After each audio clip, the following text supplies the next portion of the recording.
Hey, so I've been futzing with the car, I've been changing fluids, checking fluids. I greased the front end. That was an interesting adventure for the last couple of days.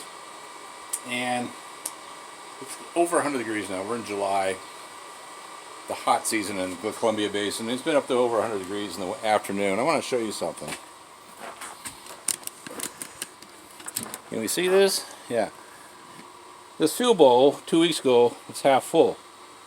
It's now got just that little bit in there. And that was from either the pump is bad and it won't hold pressure, or, there we go, now you can see me again, ha!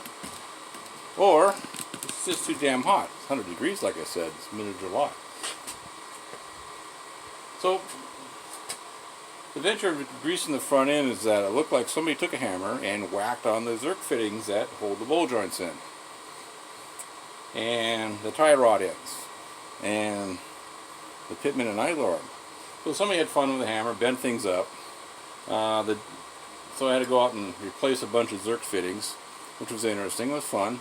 I don't know when Chrysler decided to put the drag link on the bottom of the pitman arm and the idler arm, but it sure makes it a hell of a lot easier to grease it when it was on the bottom, when the idler arm and pitman arm were pointing up with the screw, because everything was pointing down then.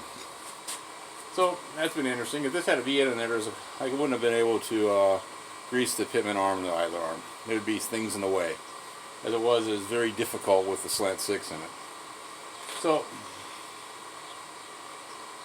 I don't know when that happened. Anyway, I'm going to start the car up, turn it around, and start figuring out why the fuel gauge don't work.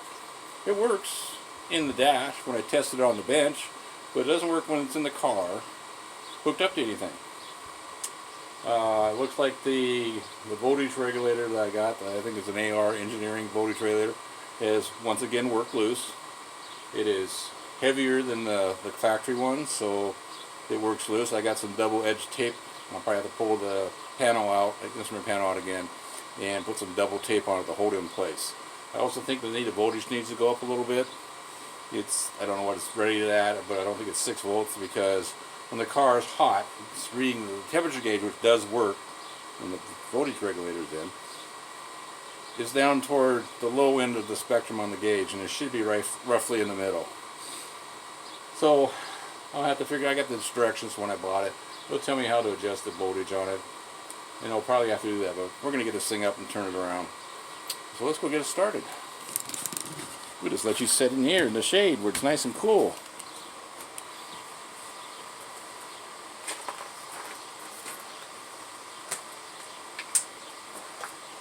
Now remember, the fuel filter and the bowls and the carburetor are empty, so it's going to take a little while to pump gas up.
Maybe we managed to drain the gas tank.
Get it running, it's all nice gassing again.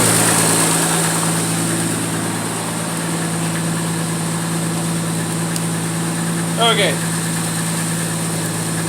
We're gonna go for a spin.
They have some great spots.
grease and clean off this stuff.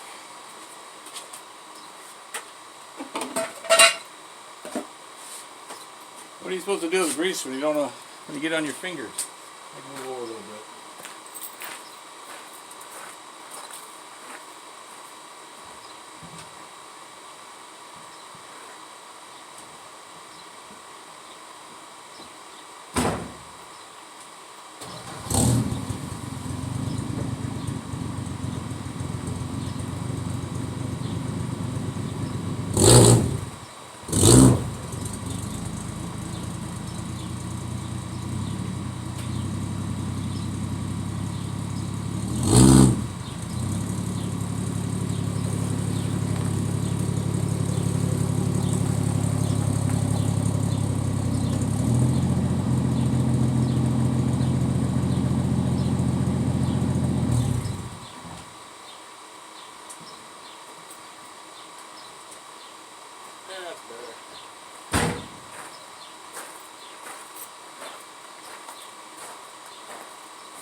That's it for now. I'm a Western Washington guy. You don't operate very good in 85 plus heat.